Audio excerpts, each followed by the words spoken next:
Chapter 8. 3 enormous birds landed on the beach, not far from where Issachar sat. Beside her, Benaim slowly sat up. Issachar could see the tension in his rigid shoulders. The birds were black, and their blackness was woven with lights like the jewels in the temple walls. They shone with blues and greens and a deep, deep red. When they turned and hopped around the children, they glowed with different colors as the sun moved over their bodies. They were larger than the eagles that circled the fishing nets at dusk, when the fishermen discarded the bad catch onto the beach. But their beaks were straight, not curved sharply like eagles' beaks. The large eyes of the birds focused directly on Issachar and her siblings. A shiver of fear or anticipation passed through her. "Where do you come from, young ones?" one bird asked, and Issachar leapt to her feet, astonished. Benaim stood beside her, and Ibba came and slipped her hand into Issachar's, hiding her face behind Issachar's back. The birds were so large they reached above Issachar's waist. How had the bird spoken? Its beak hadn't moved, but Issachar knew with certainty which bird had spoken, just as she knew instinctively that it was the leader of the 3. "We are workers," she said. "We come from a village to the south."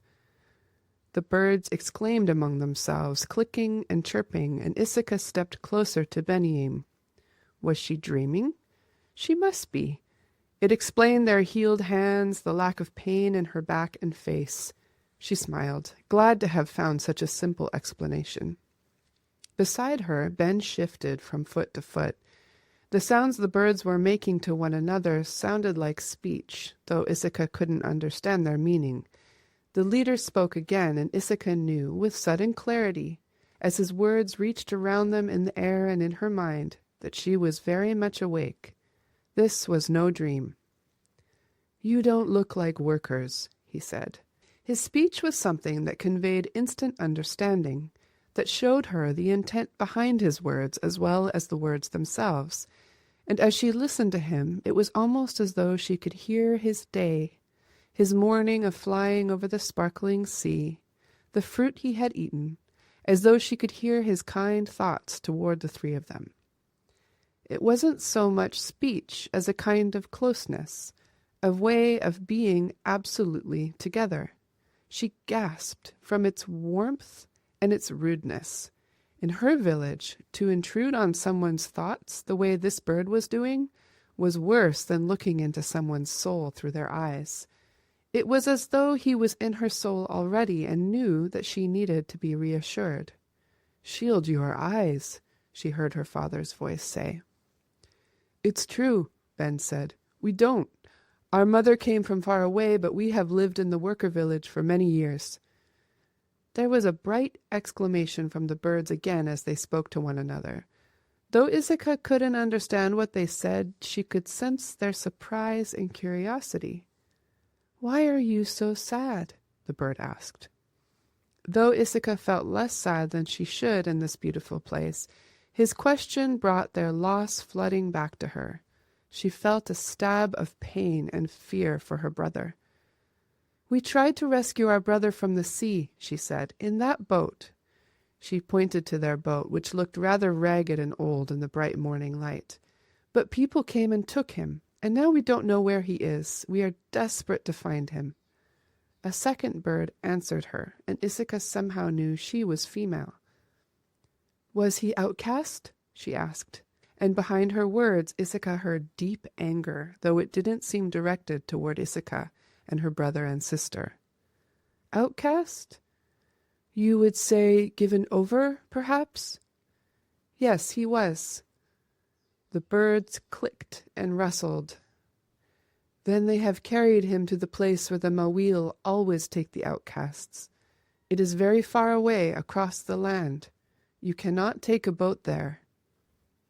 Issachar felt her stomach plummet. "How can we find him? Where have they taken him?" There was more rustling from the birds, their feathers gleaming in the sunshine. Issachar rubbed her eyes. She was talking to birds far away from her village. about people who had taken Kital far away. She knew she wasn't dreaming, but it seemed like a dream. She glanced at Ben. He was standing quietly, a strange look on his face. "You will need a guide," the first bird said, "and I sensed your need before I reached you, so I have sent for a guide to lead you." He flapped his wings and hopped onto the branch of a tree to look into the jungle. Faintly, Issika heard the whistling of a human. Someone approached through the trees. She looked around quickly for her clothes and pulled them from the sand, wrapping her dress around her a moment before the rustling reached the edge of the thick jungle. She took a breath. What was happening to her in this new place? Swimming in underclothes, talking to birds? She squared her shoulders and stuck her chin out, waiting for whatever would come through the trees. Two boys, a little older than Issika and Ben, stepped onto the sand. Ben drew in a breath and took a step back. One of the strangers had very dark skin, nearly black, like a losh tree, like Ben and his siblings. Issika and Iba stared at the boy with wide eyes, and Ben thought his own eyes might pop out of his head. It was the first time in 7 years he had seen a dark-skinned person who wasn't a member of his family. The boy was extremely tall, with black, tightly curled hair cropped close to his head. He wore dark blue pants and a loose, sleeveless shirt.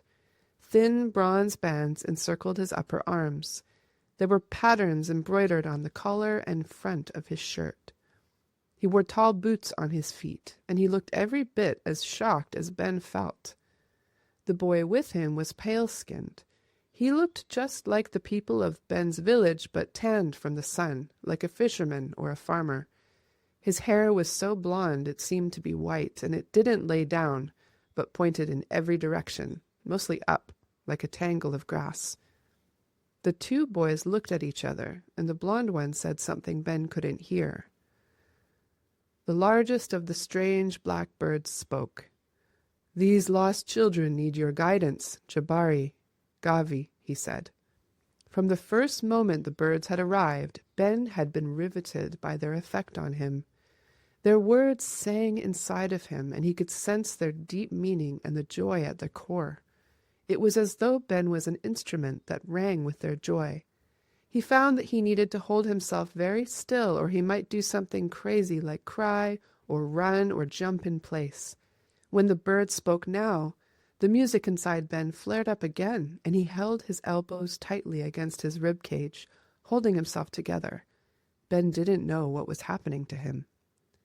"Who are you?" Issika demanded. She shifted her weight and put a hand on Iba's shoulder. She looked as though she was ready to run or attack. Ben tensed, prepared to join her if she needed him. The tall boy gestured at the bird. "Niril just told you, I am Jabari." Niril. At the name, Ben sensed the large bird's spirit, taller than the highest tree on the beach. He shivered. The boy named Jabari seemed calm and unafraid. A small tendril of sound within Ben separated from the rest and chimed one quiet, simple note. He could sense the spirit of this boy as well. Ben didn't sense danger. Could he trust his instinct? "No," Issika said. "I mean, who are you? What are you doing here?" "I should be asking you that," Jabari answered, his voice mild, a smile on his face. He stood straight and tall, but still managed to seem utterly relaxed. "This is our land. We are seeking, which is our work. We don't normally find groups of children wandering around, do we, Gavi?" "I don't think we've ever found a group of children wandering around," the blond boy said. He looked vaguely familiar. Ben closed his eyes. It was all too much as he began to sense vague shapes behind each person on the beach, words behind their words. He tried to calm the voices and sounds inside him. If Ben wasn't going to go insane, he needed to find a way through the ocean of music that was growing in him. He patted it down, the way he would calm Kital if the younger boy was frightened. And Ben's mind cleared. He opened his eyes. The birds made clicking sounds, almost like a purr or a growl, and Jabari glanced at them. "You're right," he said. "Sorry." He looked at the three of them. "Are you hungry? We were just sitting down to eat when we got Nero's message." Ben wondered what to answer and how Nero had sent a message, but he didn't get time to think because Iba responded first. "Yes," she exclaimed, stepping toward the boys on the edge of the jungle, an eager look on her face. She was in her underclothes, just a sleeveless shirt and shorts, but since she was a small child, it didn't matter. Ben glanced at Issika, who was still holding her dress to herself, her eyes flashing daggers at her little sister. Iba's skinny brown legs had knobby knees. The hair that had escaped her long twist caught the light like a halo. Her eyes glowed as she looked at the boys and the bag of food they pulled from a pack at their feet. A wonderful smell filled the air, and Ben's stomach woke up. Issika was still frowning, but she joined Iba and walked toward them. Perhaps her hunger wouldn't let her refuse. She disappeared into the trees for a moment, and when she came back, she was clothed. The boy named Jabari spread a sheet on the sand under the large tree, and the one called Gavi set the food out. There was a stack of small, fresh-baked loaves of bread that gave off the good smell that had enticed them, a tall metal jar with a lid, a bunch of bananas, and a wrapped package that Gavi opened, revealing soft white cheese. After Gavi divided the food, Jabari handed each of them a loaf spread with cheese and a banana. He opened the tall container and poured a golden steaming drink into a single cup. "What is it?" Iba asked. "It's a kind of tea," he said. "We drink it for strength." He passed the cup around the small circle. It was quiet as they ate. The bread was so soft and delicious it nearly fell apart in their mouths, and the tea was hot and sweetened perfectly. The cheese was smooth and salty. It was the best food Ben had ever tasted. "So," Jabari said, smiling over at the birds, who stood watching, flapping their giant wings occasionally. He looked back at Ben and the others. "Tell us your names." Immediately, Iba spoke. "I'm Iba," she said, "and this is Benaim and Issika." She pointed at each of them as she said their names. "They are Poisonlanders," said the female bird. Jabari looked at the bird, frowning, his face thoughtful. Gavi looked up from spreading more cheese on his bread, his eyebrows raised. "You don't look like Poisonlanders," he said. Issika shifted to sit with her legs tucked under her. "I don't know what you mean by Poisonlanders," she said. "You call them workers," Jabari said. "You look so different from the others we've met." "So we've heard," she replied, her voice sharp. Ben knew how she felt. It was more of the same, the refrain they had heard all the years they had lived in the village. "Black children, you don't belong." Except this time it was coming from this wandering boy who had dark skin as well. Someone who had happened to cross their path with a giant sack of food and was now sitting back and watching them, waiting, it seemed, for Issika to say more. But there was nothing more to say. They didn't look like workers. "What is this?" Ben asked, gesturing at the crumbs of food left on the sheet. "How is it that you can eat in the morning?" "Why not in the morning?" Jabari asked, frowning. "Workers only eat once a day," Iba announced, and Ben felt anger at the sudden pity that crossed the faces of the boys. "Let's not talk about worker traditions," Issika said, interrupting. "Let's get to the point." "There's a point?" Gavi asked, surprise in his voice. "Where is our brother?" Ben asked. Jabari and Gavi exchanged looks. "I'm afraid that you're going to have to fill us in. Who is your brother, and why would I know where he is?" Jabari asked. "He was sent out," Ben said, "and we followed him in our boat to get him back, but people came in their own boats and took him. They rowed away quietly, and we couldn't catch them. They didn't see us, and we shouted, but they didn't hear us. We don't know who they were or where they went, but we want our brother back." There was silence for a moment. The boys looked astonished. Gavi's mouth hung open, and Jabari's brown eyes were wide. "You followed the outcast?" Jabari asked, his voice almost a whisper. He leaned forward, his hands on his knees. Ben felt frustration welling up in him again.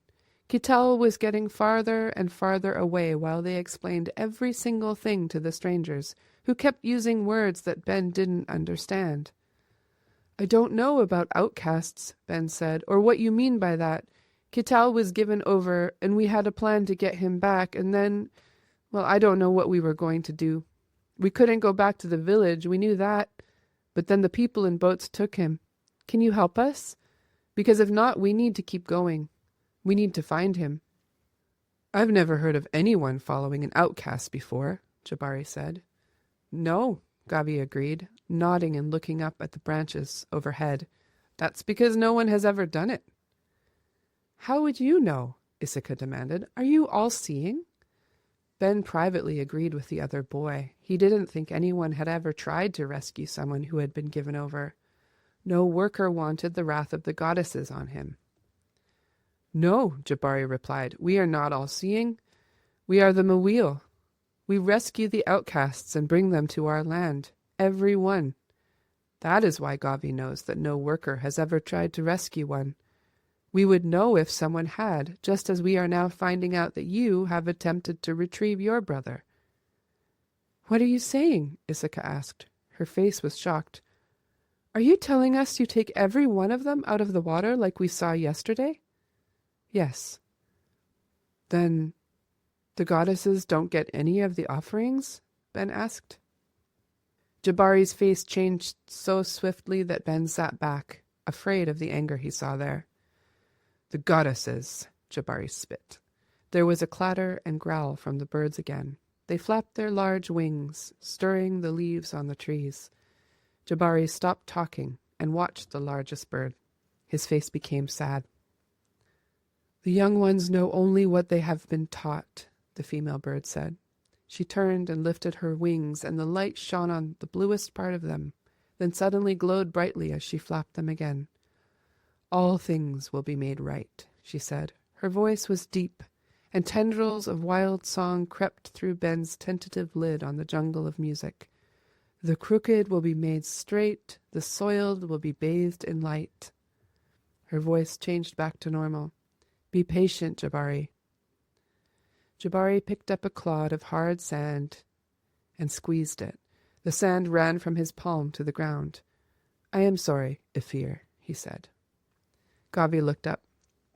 "I was an outcast," he said. All at once, Ben knew why he looked familiar. He looked just like a boy from school. The butcher's son. Ben stared at him. It was impossible. "Then," Issachar said, then stopped. "Yes," Jabari said, "they're all with us. They are Mawil now, too, not Poisonlanders anymore." Ben lost control of the jungle completely then.